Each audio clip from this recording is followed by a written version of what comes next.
Non, tout à fait. Effectivement, grosse pression donc sur tous ces cours que vous évoquez.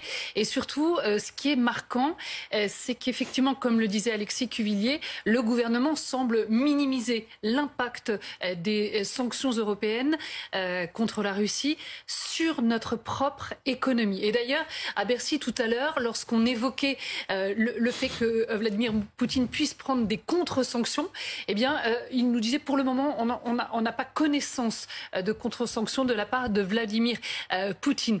Ce qu'il faut bien comprendre, c'est qu'entre 2014 et maintenant, eh bien, Vladimir Poutine finalement s'est préparé à des sanctions que pourrait prendre l'Union européenne. Par exemple, pour le gaz. Vous le savez, aujourd'hui, 40% du gaz qui est consommé en Union européenne provient de Russie. Si on touche au gaz, forcément, cela aura un impact sur les économies européennes. Pourquoi ? Eh bien, tout simplement parce qu'on va assister à une flambée des prix, une hausse qui est déjà très sensible en ce moment même.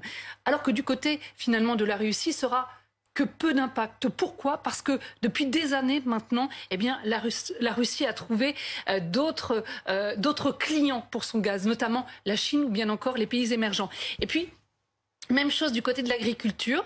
Lorsque les Européens avaient pris des sanctions en 2014 contre la Russie, eh bien, cela avait affaibli l'économie agricole russe. Et là, c'est tout à fait différent, car depuis des années maintenant, la Russie a beaucoup investi dans son agriculture. Aujourd'hui, ils sont tout simplement en autosuffisance. Et comme le disait Alexis Cuvillier, aujourd'hui, eh bien, la Russie, c'est le premier exportateur mondial de blé.